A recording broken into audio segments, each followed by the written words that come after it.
Hi everybody, it's Paul here from Keyboard World and welcome to this, the very first of our arrangement club sessions. Now, we're going to look at my three different arrangements at three different levels of the tune Londonderry Air. I want to explain something about the concept behind the arrangement club. Yes, we're going to provide you with different levels of arrangements of many different tunes. But it isn't just about the arrangements we're giving you. It is, for want of a better term, the musical rules we are going to teach you step by step and in an easy to understand way that you will be able to apply to any piece of music you play. So the sole aim of the arrangement club is to stop you simply playing pieces of music and begin performing pieces of music. There is a real difference between those two statements. Play a piece of music, you open the book, you just play what's in front of you, you close the book and you move on to another song. A performance is where you take a little bit of time to have a look through that lead sheet or a piece of music in front of you and you begin to create a unique arrangement based on that song. Now, at the side of me, I have my basic version of Londonderry Air. And as basic as this is, we are still going to learn three things from this arrangement that I've put together. Majority of the chords that I've used are basic triads. Now that's a musical term, tri meaning three. They are 3-note chords. But purposely I've used one or two 7th chords, or to give them their correct name moving on, they are dominant 7th chords. So whenever you see a letter name followed by a 7, I'll refer to that as a dominant 7, which differentiates it from a minor 7th or a major 7th chord. So I'll explain shortly why I've put a couple of dominant 7th chords here and there. I've also introduced one minor chord that wasn't originally there, and I will explain that to you as well.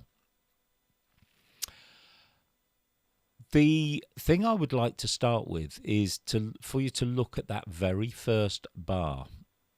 It contains 3 notes, which again, giving it a simple term, they are pickup notes before the main part of the tune begins. Now, the thing with pickup notes is we have to get the timing right so that when we hit this point in the piece, we know we must be on beat 1 of the first full bar. Now, we can do that many ways. If you already have a rhythm running, then what you would have to do is count like this.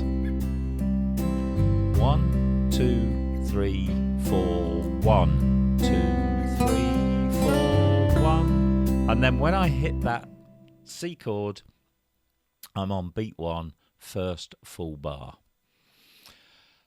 The easiest way around this is to use the synchro start and not play any chord on those pickup notes. And then as you put your first chord down exactly with that E note in the melody, we will be on beat 1, bar 1. The real problem comes if you want to use the automatic intro, and because this is the most basic of our arrangements, we haven't gone to the trouble of writing our own intro out. So, very important this, when you press one of the intros, I'm going to choose intro 2 here. And this doesn't matter what keyboard you have, you just need to know how many bars that intro is. In this particular case, I can look in the screen, as you can on most keyboards, and it says we're about to start bar 1 of 4. So, when we have pickup notes, do I let the intro finish and then start? Ideally, no. That part bar that contains those pickup notes needs to be part of the final bar of that intro, and then the whole thing sounds very professional and slick. So let me put the synchro start on. We'll begin this intro. I will count the number of bars. When I get to bar 4, I will do my counting of rest, play, play, play, or rest 2, 3, 4, and that will then bring us to beat 1 at the beginning of that first full bar, like this. 2, 3, 4. Here's bar 2. Here's bar 3. Get ready to play. 1, 2, 3, 4. And we're in. So it's really, really important that you understand the concept of pickup notes and you understand how to get the timing of those notes correct. Okay, so we carry on through the piece of music.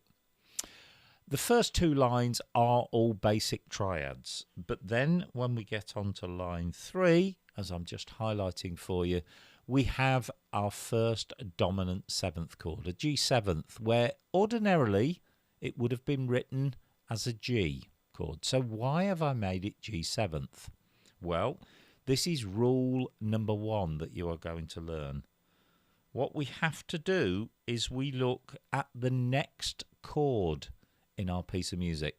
And for future reference, I will always refer to this as the target chord.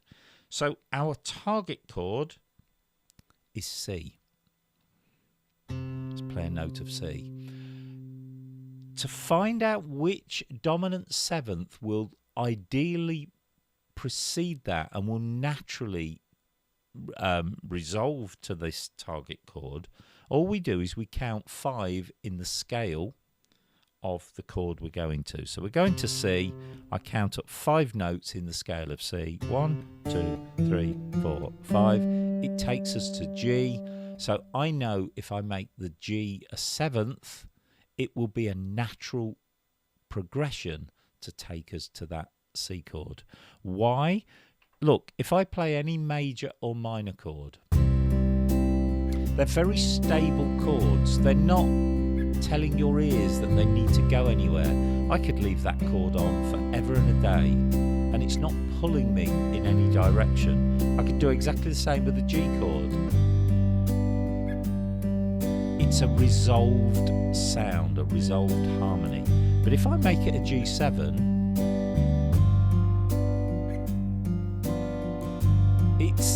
there's a sense of anticipation now. It's waiting to go somewhere. And where is it going to go? It's going to go to the C chord. It's just a natural progression. And we call this the 5-1 progression because the 5 of the chord we're going to is the chord that naturally takes us there. So that's why we've used that. It makes it sound a tad more professional straight away. Where else have I used it? Look, G7 taking me to C. I've used one down here. D7 taking me to G7. So this is different. Our target chord this time was a G. If I count up 5 in the scale of G, 1, 2, 3, 4, 5, we found our 5 chord. It's a D7th. You must add the 7th on the end. So D7 naturally takes us to that G7, and then in turn, G7 takes us to C. So we have a 5-1, but in turn, that is also a 5-1. Please excuse me looking down. I'm just looking at the music down there. So that is rule number 2. We are going to learn the 5-1 chord progression. I'm going to give you an example here. I haven't done this on purpose because this is the basic copy. But imagine we were looking to put something in before that F chord. So our target chord is F. I need to count up 5 in the scale of F. 1, 2, 3. There's a B flat in the scale of F. That's 4. 5 takes me to C. So C7 will naturally take me to F chord because that is the 5-1 progression. Well, if we look a bit earlier, we're already on C. So if I made that C7, that should naturally then take us to F. Let me just play it from the beginning of that line and let's see if that works. Here comes that C7. Beautiful. This is all about just creeping your playing up to that next level, and that will do that. The final musical rule for today involves this chord here, A minor. Ordinarily, that would have been written on a lead sheet as a C chord. So why I've been able to put A minor? Well, this is your third rule. Any major chord can have a relative, or does have, should I say, a relative minor chord. And providing the melody allows it, and that means there's no clashes between the notes we're going to play in the left hand and what we're playing in the right hand, we can sometimes substitute its relative minor and it gives us a different sort of harmony. This sounds a lot more complicated than it is. You basically need to be able to count to 3. So let's imagine I've got my lead sheet, and originally that was written as a C. All I need to do is count down 3 semitones. 1, 2, 3. And it takes us to A. So A minor is the relative minor of C major chord. And as I said earlier, that means if we see a C chord and the melody and the feel of the song allows it, we could substitute that for A minor. Let me just play that line from here. And I'm going to play it first, imagining it was the original C chord.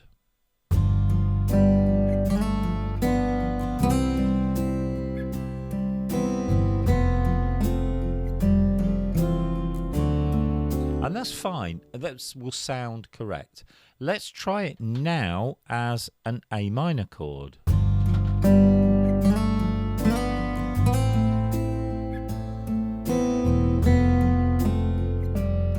Do you know what it's done? It's given it a much warmer sound, and it still sounds beautiful because we've got a C in the melody and there is a C in an A minor chord, so it fits perfectly. So that is rule 3. We can substitute a major chord for its relative minor. While we're on this subject, you can reverse that. So if you'd have seen that as A minor and you wondered what its relative major was, then you just reverse the process and you count up 3 semitones from A, 1, 2, 3, and that becomes your relative major. The final thing, just before I play this piece, that I want to just point out to you, and this is really important moving forward, is that this is a lead sheet. Many of you will play from lead sheets, and a lead sheet lacks one thing. It has no expression and it has no emotion. That is down to you to add. So when you see a lead sheet, it's often written in quite a simplified way. Not just the chords, but the melody is written in a form where we can all read it. But the idea is that we put our own interpretation. So, do I want you to play this very rigidly as it's written?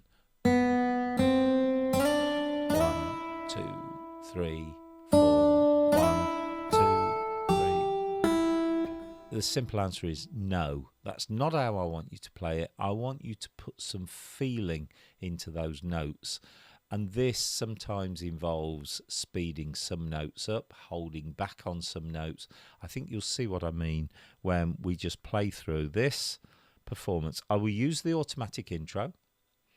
And when we get to the end, I will use the automatic ending. So this is how you should be able to perform this basic copy. What I am going to do, I'm going to remove some of this scribble now so that you can see we're back to exactly where we were and exactly the copy you have in front of you. So here's bar 2 of our intro. Bar 3, we must get ready to play. Rest 2.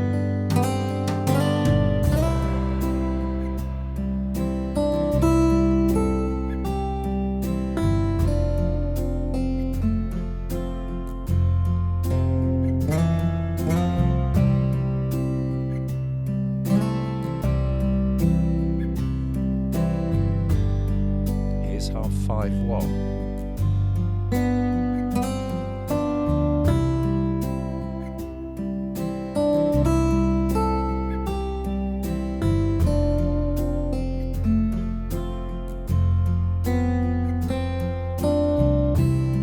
Another 5-1.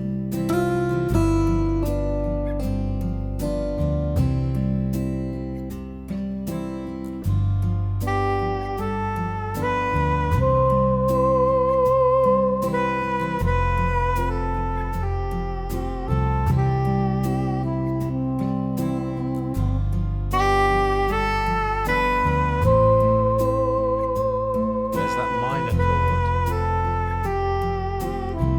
5-1. And another 5-1.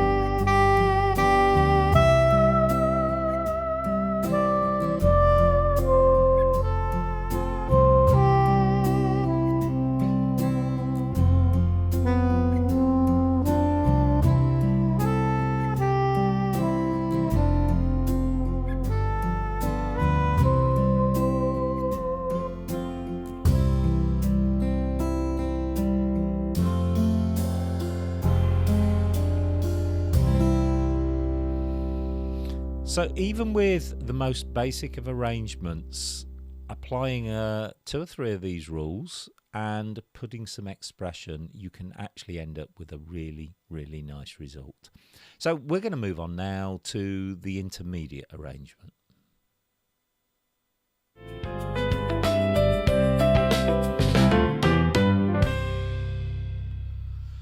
Well, welcome to this second part where we take a look at our intermediate arrangement. Now, the minute in my head I start to veer from the basic printed copy and create, let's call it an arrangement, because even if you make minor changes, it becomes an arrangement rather than just playing the dots that are in front of you.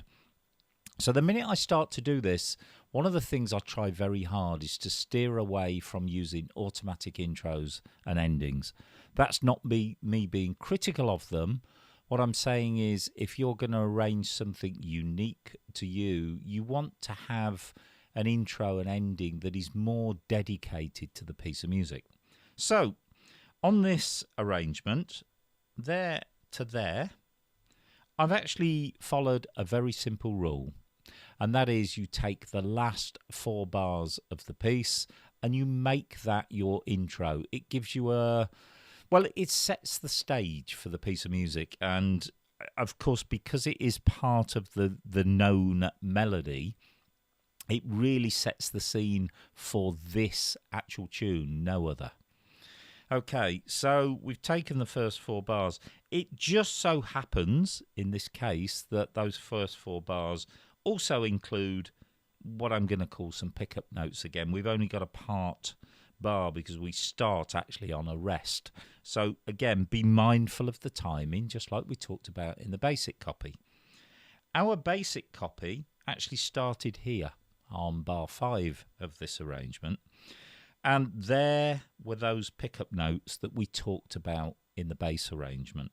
Now, one thing I want you to notice, I've put a chord over them this time.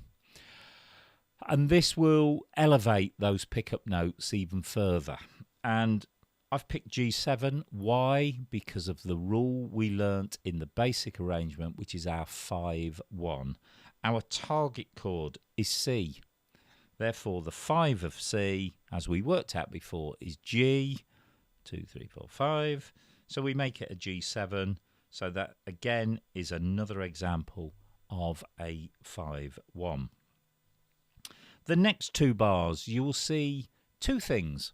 Another example of a 5-1, C7 taking us to an F chord. Our destination, our target chord is an F. Let's go up 5. 1, 2, 3. Remember the B flat? Because there's a B flat in the scale of F. So we get to C, so C7 naturally takes us to F.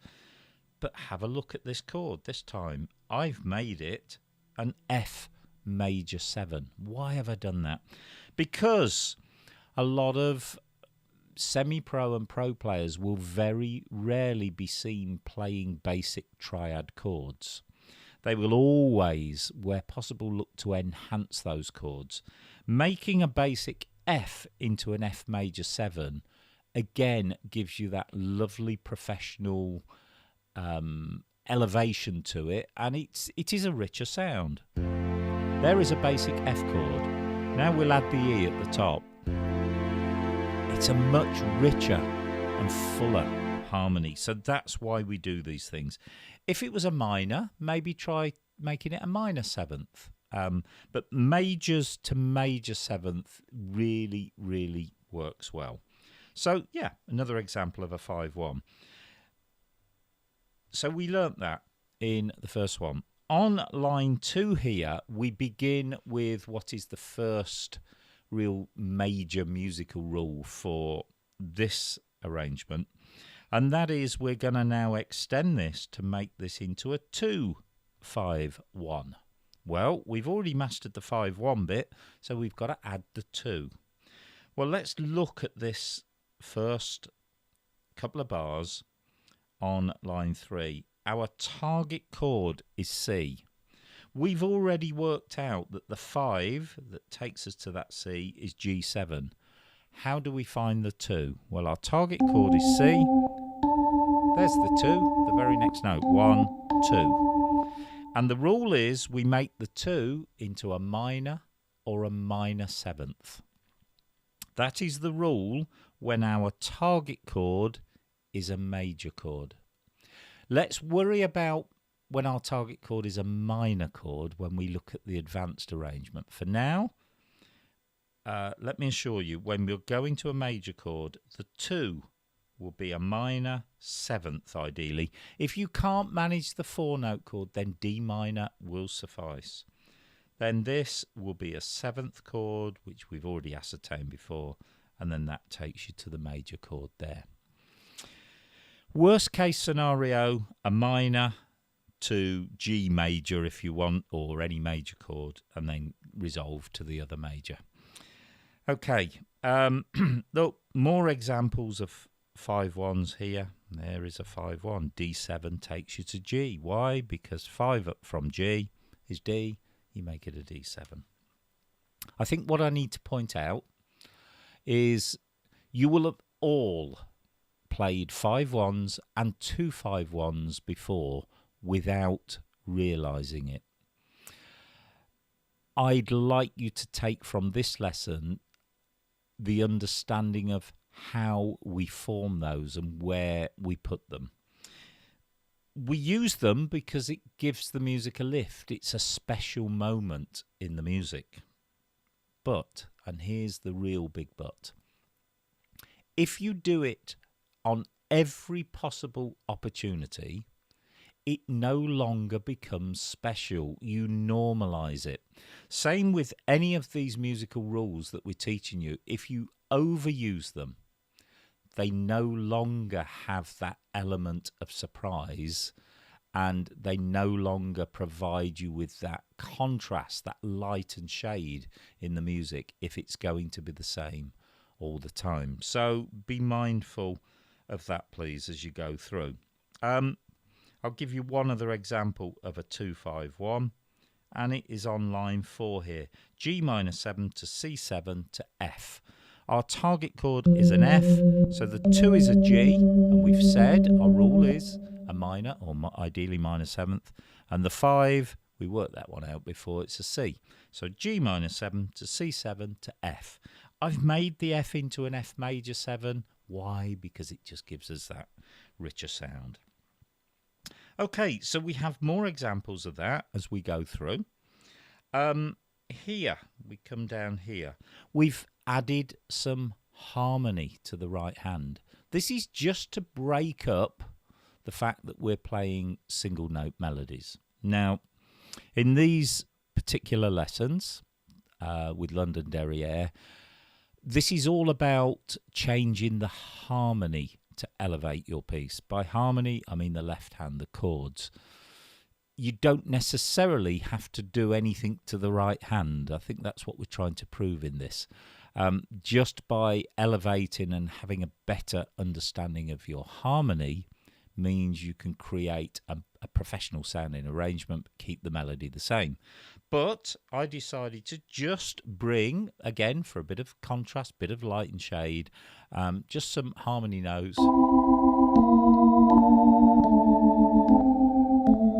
Now, the rule here, whenever you add additional notes in the right hand, the melody must always stay at the top, otherwise you lose the melody. The notes you add below will be notes from the chord you are playing. So that's how that materialised. Now for a real biggie. The last but one line, right at the end, the key signature changes. We've been playing in the key of C because there are no sharps and flats shown at the beginning. We've now gone into one flat being the key of F. And we're going to transpose. This is a great way, again, of giving a lift. How many singers have you heard on that final chorus? They do a key change, and it makes you listen every single time. I know we can all press a transpose button, and that is the very easy option, and it goes up in semitones at a time. I've gone from key C to key F. Why? Well, because I finished on C chord, and my easiest way then was to make that into a C7th, just by adding the one note. And we've already worked this out because of our 5 rule, that C7 takes us naturally to F. So I moved to F. What I've actually done is created an arrangement which is 1.5 times through the piece. So we've played it all through in C. Instead of going back halfway and playing that in C, we've gone back halfway but transposed it into F. Transposing is a counting game. I'm not going to go into too much detail now, but think of everything as single notes. I often find this much easier. We've been playing in key C. We want to go to key F. To get from C to F, I have to go up 1, 2, 3, 4, 5 semitones. So you have to trust me on this. If you take every one of these melody notes and take them up 5 notes, you will have a melody then in F. If you look at your chords and you just concentrate on the letter name, take that letter name up 5 and write the new letter name down. And if there was an extension, add the extension back on. So in other words, C, 1, 2, 3, 4, 5. Our first chord will now be F. A minor, forget the minor bit, just go A. 1, 2, 3, 4, 5. It'll be D, put the extension back on, D minor. Okay, so that's how we transpose. The other reason I put transpose in musically is I have a bit of a pet hate when I hear people say, oh, this plays through once and then it repeats. I don't like repeats because what a repeat suggests is that you're just going to play it exactly the same. I think an arrangement should take you on a musical journey from the intro to the ending. So if we're going back to a certain part of the music, I don't want to hear that exactly the same again, which is why, although we're going back to the middle section, transposing means it's different. So we're taking the listener, and don't forget, you are the listener. A lot of people get puzzled when I say the listener because they say, well, I only play to myself. But when you're playing, you are the listener. And you need to impress yourself as well. That gives you the inspiration to stretch things even further. So music should be a journey. I don't want a car journey where we get so far, we put it into reverse, and we do exactly the same bit again, and then we carry on. I want a car journey that keeps going. It's a continuous journey that has light and shade throughout it. So let's go on to page 2. We're just carrying on in the key of F, and we get to the end. Now, I haven't done a dedicated ending here, but what I have done is avoid just using those long endings or even the intermediate endings. We finish on F chord, and here's another little trick for you. Go to the 5 chord of that, so F, 1, 2, 3, 4, 5, B flat, but make it minor. It has very much a conclusion feel to it. So F goes to B minor and resolves back to the F. And final little tip, instead of finishing the melody note on the obvious note, which is the F, I stay on there to go to the B minor, but then when I go to my F, I've actually made it an F major 7. I go to another note out of an F major 7 chord, something like the A. And again, it just that subtle change in harmony from the obvious to something a little less obvious. It really helps the arrangement. So I'm going to play this for you. I'm going to get rid of my scribblings all over the music so you can hear it. While I'm doing this, we'll just recap what we've learnt here. We've extended our 5-1 into a 2-5-1, and we now hopefully have a better understanding of the rule. We've worked out that if we play the last 4 bars of the piece of music, that gives us a dedicated intro. We've worked out that we can expand on basic triads by making them into 4-note chords. And we've also worked out that when we've played the intro, we play the 5 chord to lead us in, and it gives us a more natural progression. We've learnt that we can add just little bits of harmony by putting chord notes below the melody note. And we've got this nice little ending which you can use on various pieces, which is the 1 chord to the 5 chord but minor, and then back to the 1 chord. Incidentally, just before I play it, the thing that will also make the intro stand out is to use a different sound. So I'm going to play this for you, my intermediate arrangement of Londonderry Air. I'm going to use the synchro start, and I'm just going to play those 3 pickup notes. Because I'm not governed by the rhythm at this point, I'm actually going to stretch the timing of those notes out a little bit, because again, that says immediately something's about to start.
change.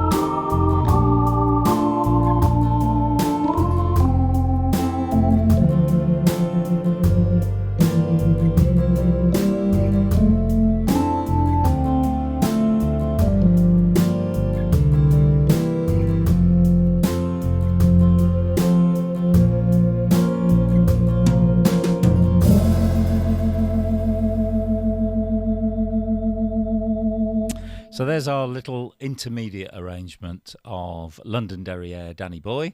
I will be back with you very shortly as we go through our advanced arrangement.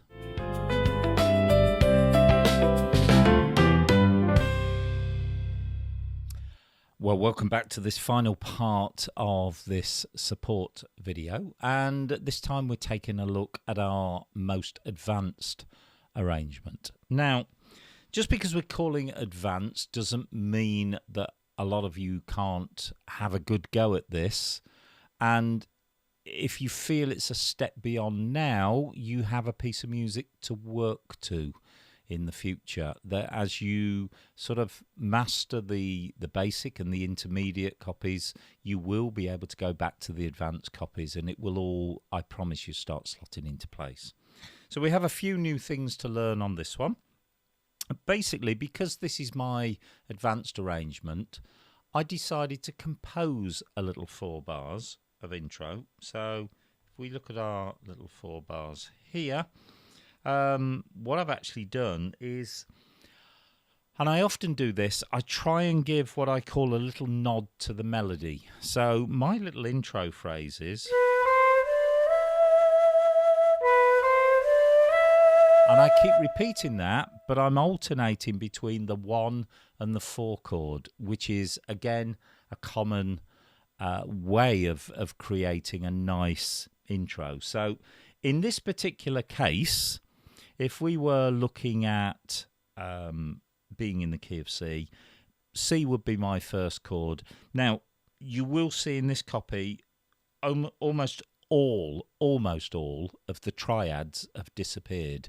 We've now started replacing all the majors with major 7th because of what we explained on the intermediate video. It gives that much richer sound. So 1 chord, C major 7, 4 chord would be the F, or the F major 7. Look, just on its own, that's making a nice little intro, but I decided to weave a little bit of the melody in there. Now, if you look at the timing, in that first bar, we have a 2 beat rest and then a half beat. So we've got 1 and 2 and 3 and. So we're coming in, on and there for and. So it's 1 and 2 and 3, play, play, play. So if we get our little chord going here, 1 and 2 and 3 and.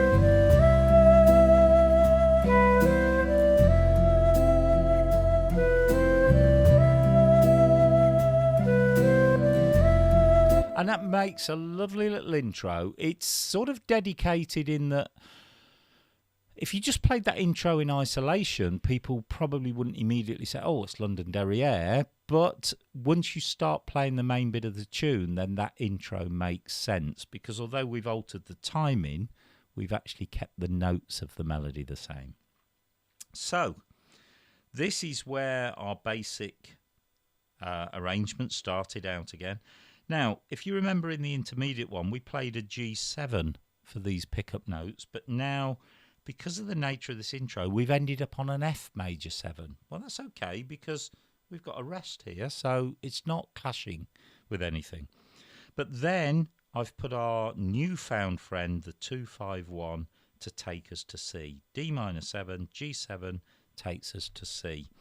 And that has given those lonely 3 pickup notes that we had in our basic copy a whole new lease of life. So I'm just going to play the very first bit for you from the intro.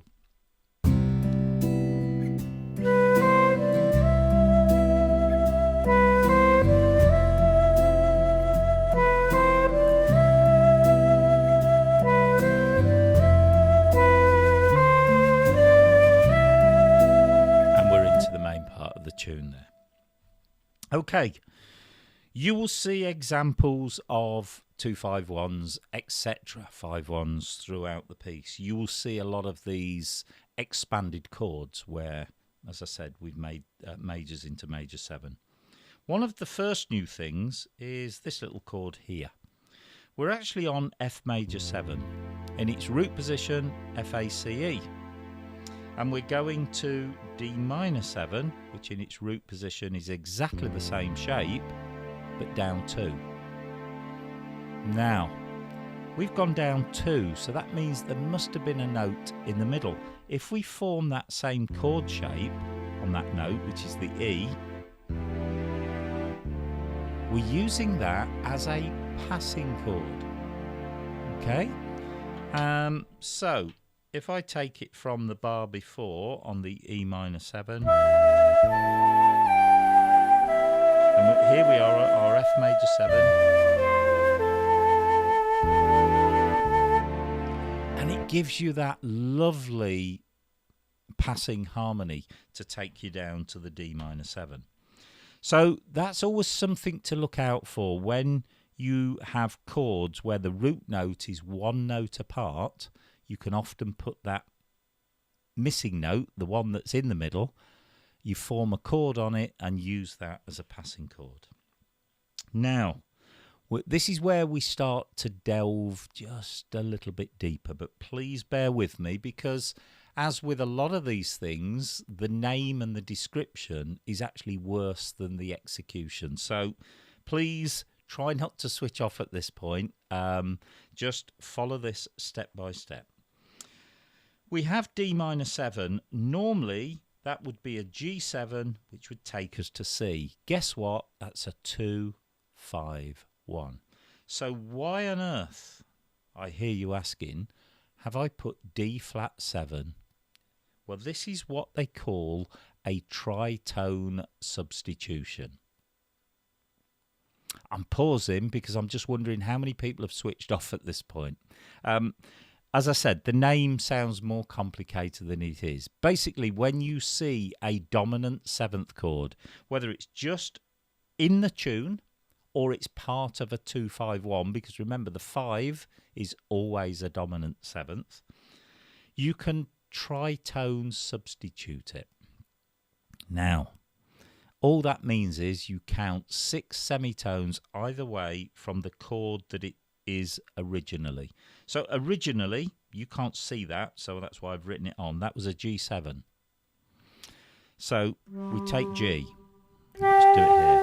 We go 6 semitones up. 1, 2, 3, 4, 5, 6. D flat. Oh, now I'm understanding. What if I was to count down 6 semitones from G? 1, 2, 3, 4, 5, 6. Great news. Whether you count up or down, you end up on exactly the same note. So for reasons that are described in the PDF, you can substitute where the melody allows D flat 7 instead of G7. And that is called a tritone substitution.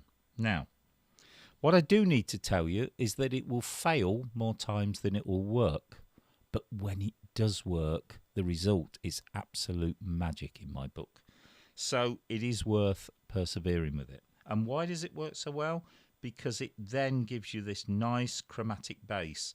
So we were on D, we then went to a D flat, then we went to a C. So you get this lovely descent in bass. So if I just play that one bar for you.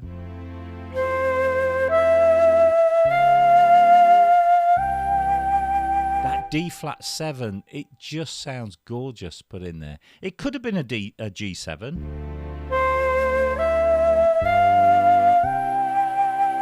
Now, from where we were in the bass arrangement, even the G7 sounds magical.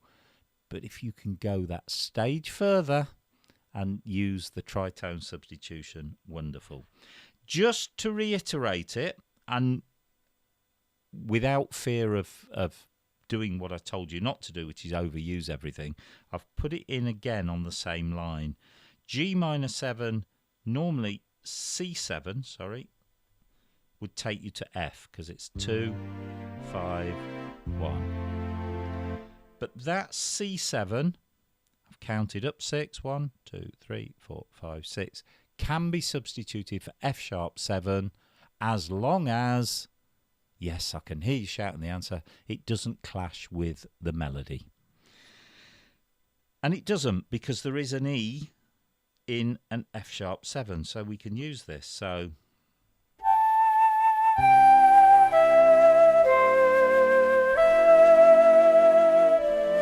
it's just, to me, it's magical. Every time I hear it, it sounds beautiful. So that is another little rule you've learned, a tritone substitution. That's posh. Now, let's move to our next little new feature, and that's this little bad boy here, C sharp diminished, that we've put in.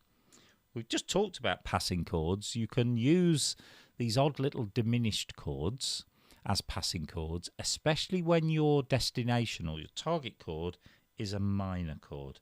This time we're going to D minor 7. This is much easier because you only have to count to 1.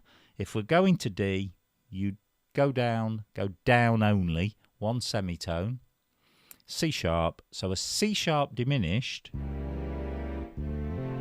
is a lovely passing chord to go to D minor or D minor 7. And that's why I've put that in there. So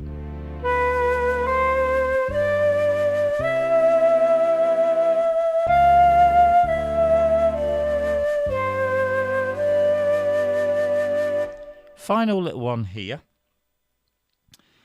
When I get to this little bit here, I'm going to play it and I'm going to pause because I want you to do a bit of listening. Your ears and your brain will tell you that it should resolve to a C note with a C chord. Now, you can do this even if you don't play by ear and you haven't got perfect pitch. It's just naturally what we all expect to happen. So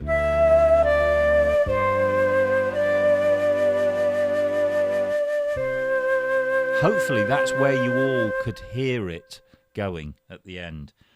But we're putting a little twist on here. And this is another rule. Instead of going straight to that C chord, we count up 3 semitones. Takes us to E flat. We come down 2 semitones to D flat and then 1 semitone to C. So that rule will work. You'll see when we turn the page, I've used exactly the same rule on the ending, but in a different key. So it doesn't matter. You just take your chord that you should have naturally been going to. So in this case it's C. You count up 3. That gives you your first chord.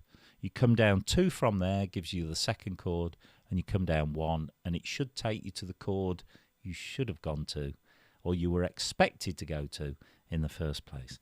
The effect is lovely. So we'll do it from that little diminished passing chord.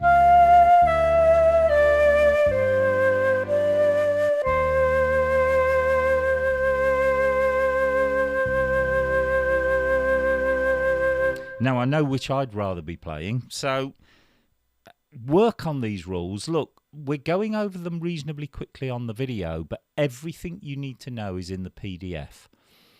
Please don't expect by tomorrow, whenever you're watching this video, by the next day, that you've learnt all these rules and you understand them. These are rules that rely on repetition. Keep doing them. Keep practicing them. If you have to refer back to the book, you have to refer back to the video here, that is fine. Sooner or later, and you're going to have to trust me on this one, sooner or later, these things will happen as second nature. Then you've become a performer and an arranger of music rather than just, as we said right at the beginning, sitting down and playing. We have one more thing to cover in this video, if we may, and that is here. or here.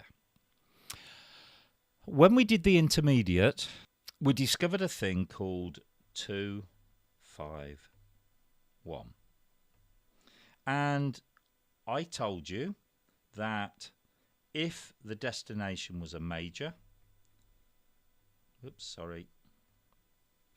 then you would have minor 7th, you would have 7th, and then obviously to the 1 chord. When the destination is a minor, you have minor 7th, but one little addition, it has a flattened 5th. The rest of it remains the same. So we're looking at 1 note difference. So when our target is A minor, we have to play the 2, which is B.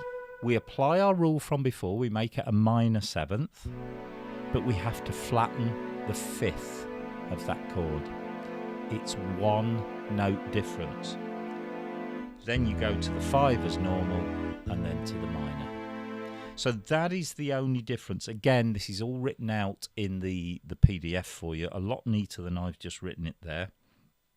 But we'll come out of there for now. So, slightly different rule. You must flatten the 5th when your target chord is a minor. And we've got 2 examples for you to practice that there. We then go into the transpose.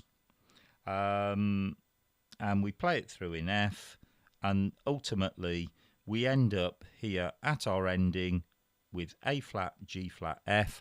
That's the little trick we just did with E flat, D flat, C. It's just that we're in a different key. A flat, G flat to F. And then, lo and behold, you have your professional arrangement. So I am going to, as I always do before I start to play, rub out all my scribblings so they don't get in the way of you following the performance. So we're going to put it all together now. We've got our 2 5 1s, we've got 5 1s, we've got a diminished passing chord, we have that nice little unexpected chord change where we don't go straight to the chord we're supposed to, and you've learnt about tritone substitutions. Just before I play it, in summary, if you work through these 3 arrangements, you will have learnt a really, really valuable set of rules which we will continue throughout the year in our arrangement club.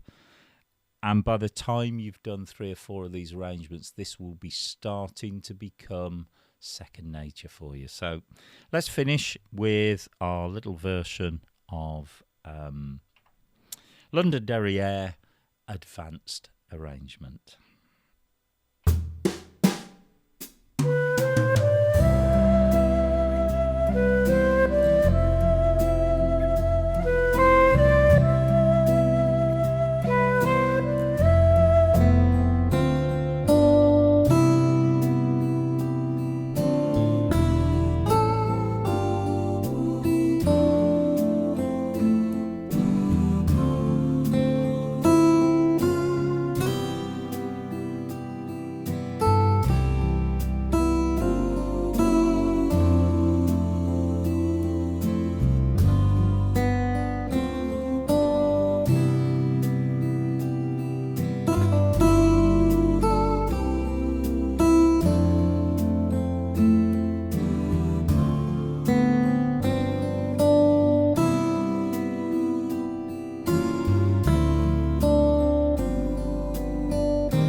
So there you go. Hopefully you can see the transformation. Hopefully you now understand how we make some of those transformations.